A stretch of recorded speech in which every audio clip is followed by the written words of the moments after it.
ಹಲಗೂರು ಸಮೀಪದ ಹುಸ್ಕೂರು ಗ್ರಾಮದ ಬಾಲಾಜಿ ಎಜುಕೇಷನ್ ಟ್ರಸ್ಟ್ನ ಸ್ಪಂದನಾ ಪಬ್ಲಿಕ್ ಸ್ಕೂಲ್ ಆವರಣದಲ್ಲಿ ಬುಧವಾರ ಸಂಜೆ ಆಯೋಜಿಸಿದ್ದ ಸ್ಪಂದನಾ ಸಂಭ್ರಮ 2026 ಮತ್ತು ಶಾಲಾ ವಾರ್ಷಿಕೋತ್ಸವ ಕಾರ್ಯಕ್ರಮವನ್ನು ರಾಷ್ಟ್ರಕವಿ ಕುವೆಂಪುರವರ ಅಳಿಯ ವಿಶ್ರಾಂತ ಕುಲಪತಿಗಳು ಕುವೆಂಪು ವಿಶ್ವವಿದ್ಯಾನಿಲಯದ ಶ್ರೀ ಚಿದಾನಂದಗೌಡ ಉದ್ಘಾಟಿಸಿ ಅವರು ಮಾತನಾಡಿದರು.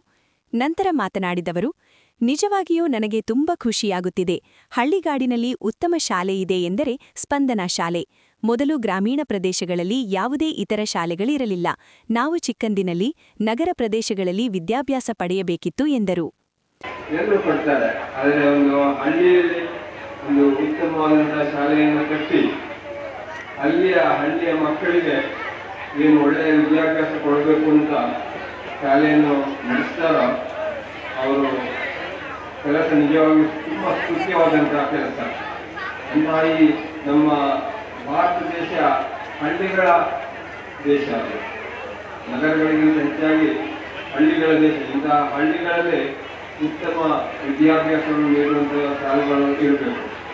ಆಗ ನಮ್ಮ ದೇಶ ನಿಜವಾಗಿಯೂ ಉತ್ತಮವಾದಂತಹ ವಿದ್ಯಾವಂತರಿಂದ ಕೂಡಿದಂತಹ ಒಂದು ಶ್ರೇಷ್ಠ ದೇಶವಾಗುತ್ತದೆ. ನಮ್ಮ ಪ್ರಧಾನಮಂತ್ರಿಗಳು ಹೇಳ್ತಾ ಇರ್ತಾರಲ್ಲ, 2047 ಹೊತ್ತಿಗೆ ನಮ್ಮ ಭಾರತಕ್ಕೆ ಸ್ವಾತಂತ್ರ್ಯ ಬಂದು 100 ವರ್ಷಗಳಾಗಿರುತ್ತೆ. ಅಂತಹ ಆ ವರ್ಷ ನಮ್ಮ ದೇಶ ತುಂಬ ಮುಂದುವರಿದ ದೇಶ ಆಗಿರುತ್ತೆ ಎನ್ನುವ ಮಾತನ್ನು ನಮ್ಮ ಪ್ರಧಾನಿಗಳು ಹೇಳಿರ್ತಾರೆ. ಅದೇ ಮಾತನ್ನು ಹಿಂದೆ ಸ್ವಾಮಿ ವಿವೇಕಾನಂದರು ಹೇಳಿದರು. 1901ರಲ್ಲಿ ಇಂದ ಕಾಣುತ್ತೆ. ಅವರು 1902ರಲ್ಲಿ ತೀರ ಹೋಗ್ತಾರೆ, ಕೀರ್ತಿಶೇಷರಾಗ್ತಾರೆ. ಅವರು 1901ರಲ್ಲಿ ಅವರು ಅನೇಕ ಗಂಟೆಗಳ ಕಾಲ ಧ್ಯಾನದಲ್ಲಿ ಮುಳುಗಿರ್ತಾ ಇದ್ದರು. ಧ್ಯಾನದಿಂದ ಹೊರಗೆ ಬಂದ ಬಳಿಕ ಅವರು ತಮ್ಮ ಶಿಷ್ಯರಿಗೆ ಹೇಳ್ತಾ ಇದ್ರು, ನಾನು ಇವತ್ತು ಧ್ಯಾನಾವಸ್ಥೆಯಲ್ಲಿದ್ದಾಗ ಇದನ್ನೆಲ್ಲ ನೋಡಿದೆ, ಹೀಗೆ ನೋಡಿದೆ ಅಂತ ಹೇಳ್ತಾರೆ. ಒಂದು ದಿನ 1901ರಲ್ಲಿ ಸ್ವಾಮಿ ವಿವೇಕಾನಂದರು ತುಂಬ ಹೊತ್ತು ಧ್ಯಾನ ಮಾಡಿದ ಬಳಿಕ ಧ್ಯಾನದಿಂದ ಹೊರಗೆ ಬಂದು ಕ್ಷೇತ್ರ ಶಿಕ್ಷಣ ಅಧಿಕಾರಿ ವಿಇ ಉಮಾ ಮಾತನಾಡಿ, ದೈನಂದಿನ ಜೀವನದಲ್ಲಿ ಮಗುವಿಗೆ ಕಲಿಕೆಯ ಜೊತೆಗೆ ಆಟಕ್ಕೂ ಸಮಯಾವಕಾಶ ಮಾಡಿಕೊಡಿ. ರಾತ್ರಿ ಸಮಯದಲ್ಲಿ ಸುಲಭದ ವಿಷಯಗಳನ್ನು, ಬೆಳಗ್ಗೆ ಸಮಯದಲ್ಲಿ ಕಷ್ಟದ ವಿಷಯಗಳನ್ನು ಕಲಿಸಿ. ಪ್ರತಿದಿನವೂ ಅಂಕ ಪಡೆಯಲು ಒತ್ತಡ ಹೇರದಿರಿ. ಮಕ್ಕಳು ತಮ್ಮ ಕೆಲಸವನ್ನು ತಾವೇ ಮಾಡಿಕೊಳ್ಳಲು ಕಲಿಸಿ ಎಂದು ಕಿವಿಮಾತು ಹೇಳಿದರು. ವಿದ್ವತ್ ಅಂತಕ್ಕಂಥ ಒಂದು ಪ್ರೀಲೋಡೆಡ್ ಕಂಟೆಂಟ್ ಅನ್ನು ಕೂಡ ಹಾಕೊಟ್ಟಿದ್ದಾರೆ. ಅದು 1ರಿಂದ 10ನೇ ತರಗತಿಯವರೆಗಿನ ಪೋರ್ಷನ್ಸ್ ಇದೆ. ಕನ್ನಡ ಮೀಡಿಯಂ ಬೇಕಾಗಿದೆ, ಇಂಗ್ಲಿಷ್ ಮೀಡಿಯಂ ಬೇಕಾಗಿದೆ, ಹಿಂದಿ ಮೀಡಿಯಂ ಬೇಕಾಗಿದೆ, ಎಲ್ಲವೂ ಸವಲತ್ತುಗಳಿದೆ. ಮತ್ತು ಸಾಕಷ್ಟು ಇನ್ಫ್ರಾಸ್ಟ್ರಕ್ಚರ್ ಅನ್ನು ಕೂಡ ಕೊಟ್ಟಿದ್ದಾರೆ. ಏನು ಆಕರ್ಷಣೀಯ ಕಟ್ಟಡ ಕೇಳ್ತಾ ಇದ್ದೀರಾ, ಅದೂ ಕೂಡ ಇದೆ.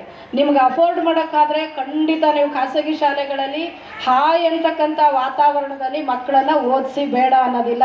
ನಿಮಗೆ ಸಮಸ್ಯೆ ಇದೆ ಅಂದರೆ ನಾವು ನಮ್ಮ ಸರ್ಕಾರಿ ಶಾಲೆಗಳ ಬಾಗಿಲು ಸದಾ ತೆರೆದಿರುತ್ತೆ, ಬನ್ನಿ.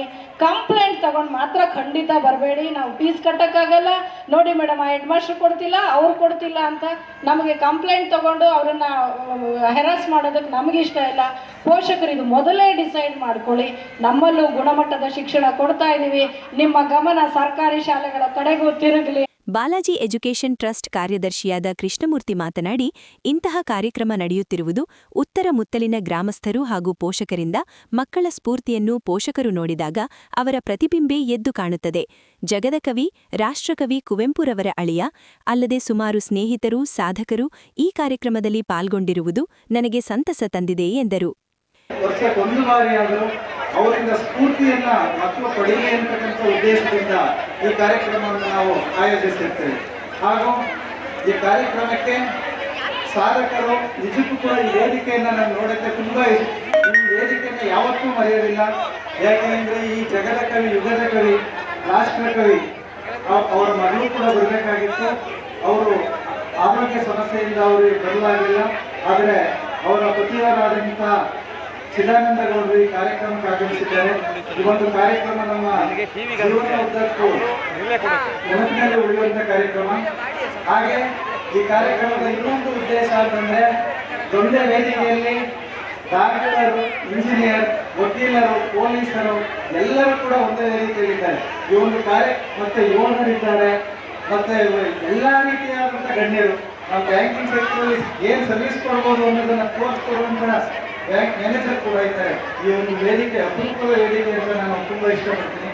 ಹಾಗೆ ಬಂದಿರುವ ಗಣ್ಯರ ಬಗ್ಗೆ 2 ಇಕ್ಕನುಡಿಯನ್ನು ಇಚ್ಛಿಸ್ತೇನೆ. ಈ ಸಂದರ್ಭದಲ್ಲಿ ಬಾಲಾಜಿ ಎಜುಕೇಷನ್ ಟ್ರಸ್ಟ್ ಅಧ್ಯಕ್ಷ ಕೆಂಪೇಗೌಡ, ಕಾರ್ಯದರ್ಶಿ ಎಚ್.ಕೆ. ಕೃಷ್ಣಮೂರ್ತಿ, ಸಹ ಕಾರ್ಯದರ್ಶಿ ಎಚ್.ಕೆ. ದೇವರಾಜು, ಡಾ.